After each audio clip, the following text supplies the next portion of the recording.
सुप्रभात, जय हिंद। मुझे अपने और हिंदुस्तानी होने पर गर्व है।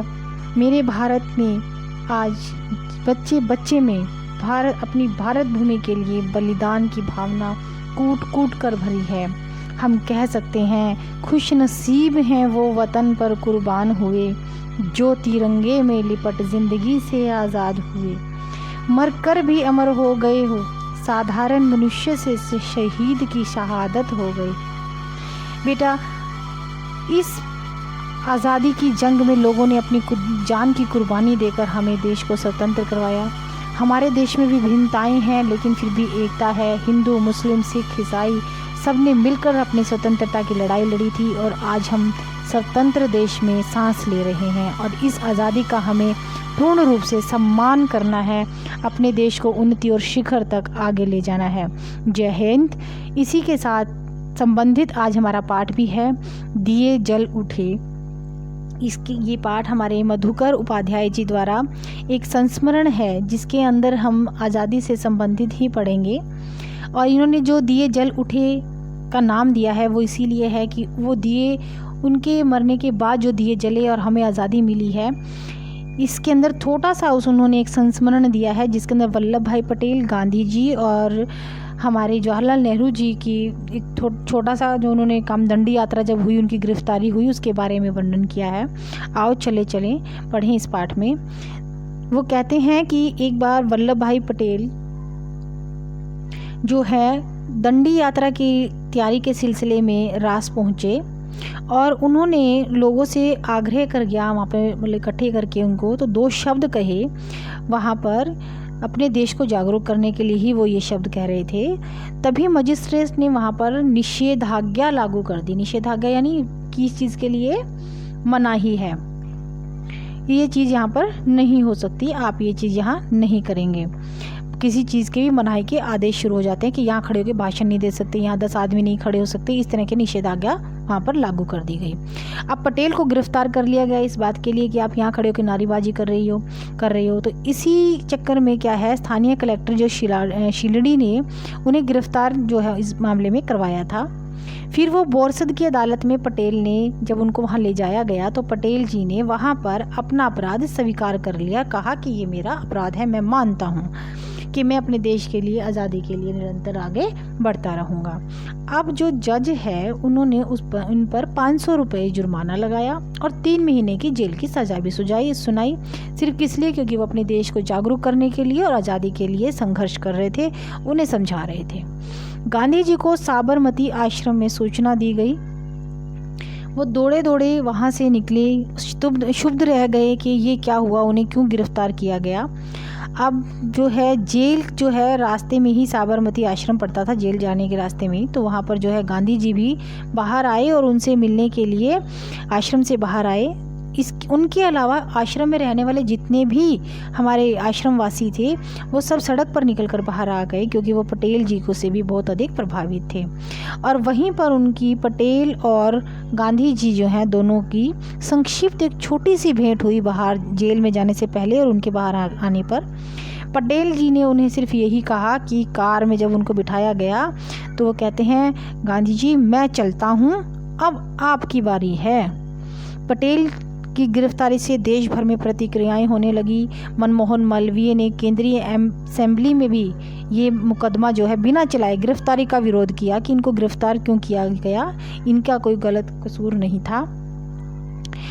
उसके बाद जिन्ना ने इसे अभिव्यक्ति की स्वतंत्रता पर खतरा बताया, जिसके परिणाम गंभीर होंगे। अब ये सब बातें होने के बाद गांधी जी में जोश आ गया और उन्होंने रास के लिए अपनी यात्रा की और वो रास पहुंच गए। जब वो रास पहुंचे महात्मा गांधी जी, तो वहाँ पर भी क्या था, निषेधाज्ञा जो है लागू थी।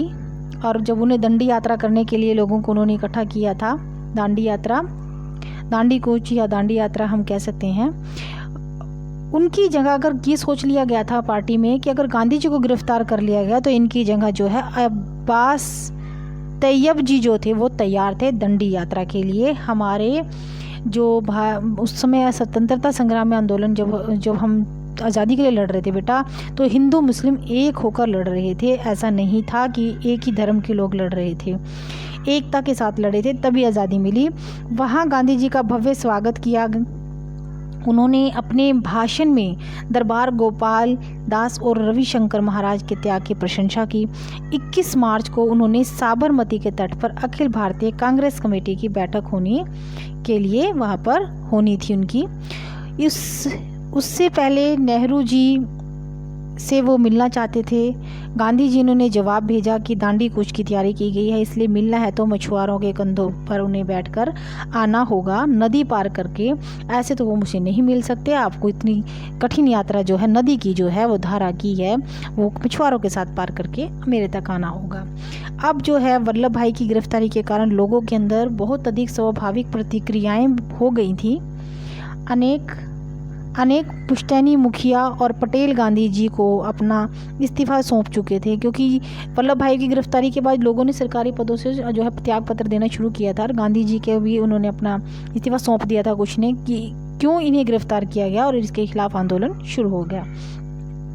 रास की आबादी चाहे 3000 थी, लेकिन उनकी जनसभा जो थी 3000 लोग थे वहाँ पर, लेकिन क्या था 3000 लोगों के होने पर भी वहाँ जो भीड़ जमा हुई थी वहाँ पर वो कहते हैं कि 20,000 से भी अधिक लोग थे।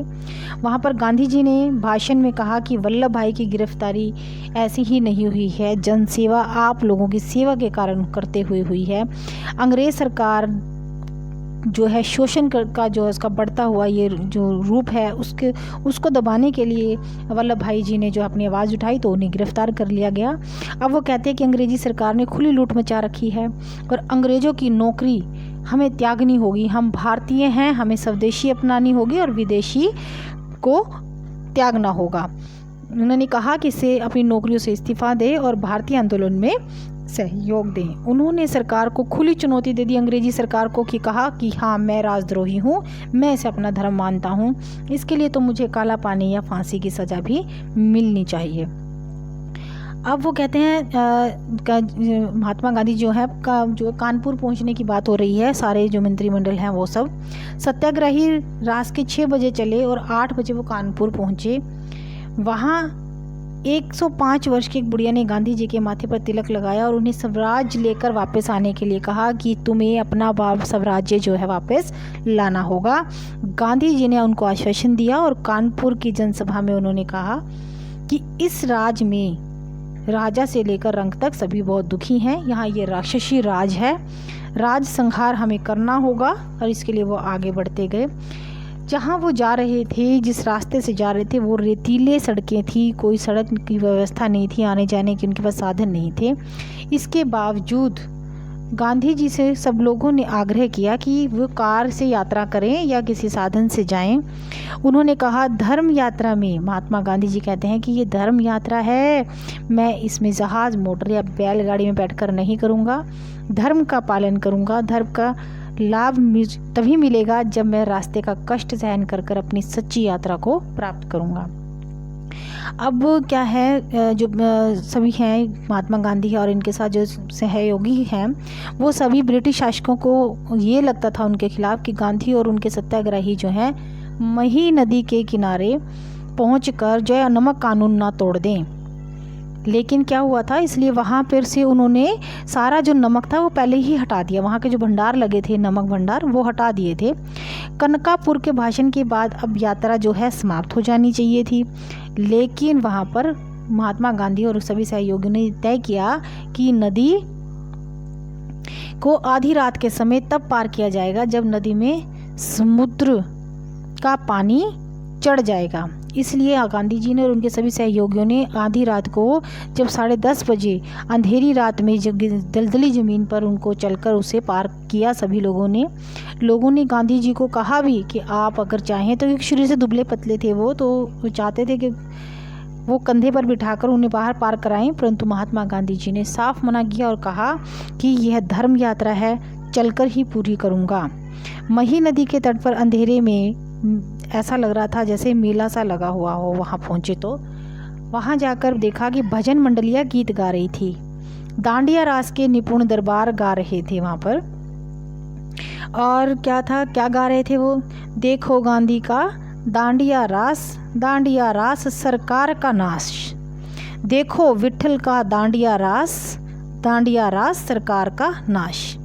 गांधी ने जब वो नदी पार कराने की जिम्मेवारी जो है रघुनाथ काका को दी और रघुनाथ काका जी ने जो है ये जिम्मेवारी ली। लोग उन्हें निषाद राज भी कहने लगे। उन्होंने कई नाव खरीदी। हजारों लोग नदी के तट पर दिए लेकर खड़े थे। वे सत्याग्रहियों का इंतज़ार कर रहे थे कि वो सब लोग यहाँ आएंगे और हम उनका सहयोग देने के लिए पहले ही नदी के किनारे खड़े हैं। रात 12 बजे महिसागर नदी के किनारे पर पानी जो है बहुत चढ़ आया। गांधी जी और अन्य सहयोगी घुटनों पानी में से होते हुए नाव पर बैठ गए। हजारों की भीड़ ने गांधी, पटेल और नेहरू की जय जयकार के नारे लगाए। नदी के दूसरे किनारे से भी आवाज़ें आ रही थीं।